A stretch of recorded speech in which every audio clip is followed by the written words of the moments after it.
کیسے ہیں، آپ کا رہن سہن کیسا ہے، آپ کا گھر کا ماحول کیسا ہے، وہ آپ کے ادھر سے نظر آتا ہے، منہ سے، مزاج سے، الفاظ سے، تمیز سے. آگے سمجھ. میں کسی کے تعلیم کا لیول اگر چیک کرنا ہو نا تو میں کہتا ہوں اس کی تمیز کا لیول چیک کیا کرو.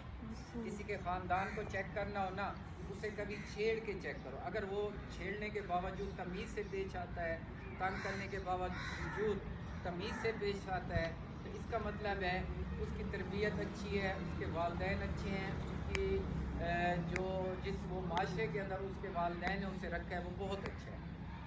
آگے سمجھ. تو ان چیزوں کو آپ فوکس کیا کرو. ہمارے پاس تعداد تھوڑی ہے یا زیادتی ہے، الحمدللہ ہم بہت زیادہ خوش ہیں، بہت زیادہ خوش ہیں. آپ ہمارے بچے ہیں اور یہ آپ کا اپنا سکول ہے، اور یہ ایسا ماحول آپ تمام سکولوں سے گھوم پھر کے آئے ہو، ایسا ماحول آپ کو کہیں نہ ملا ہے نہ ملے گا. اب جتنے بچے آئے تقریباً 0 آئے یہاں پہ، تو اب ماشاءاللہ آپ سارے بہت اچھے کھڑے ہو.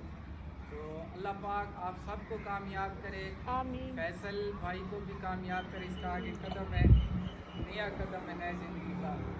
تو یہ لالو کھڑے ہیں، یہ فیصل کے لیے.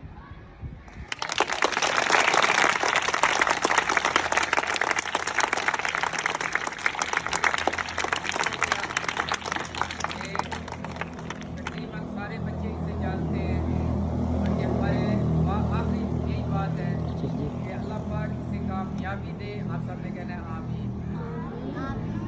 اللہ پاک اس کے آگے جتنے بھی مراحل آ رہے ہیں، تعلیمی مراحل آ رہے ہیں یا زندگی کے مراحل آ رہے ہیں، اللہ پاک اسے ہر جگہ کامیاب کرے. اللہ پاک آپ سب کو کامیاب کرے، اور اللہ پاک ان تمام بچوں کو کامیاب کرے جو اس وقت زیر تعلیم اداروں کے اندر، اور ان تمام اساتذہ کے لیے آسانیاں پیدا کرے جو تمام اسکولوں کے اندر محنت کر رہے ہیں، چاہے وہ کوئی بھی اسکول ہے.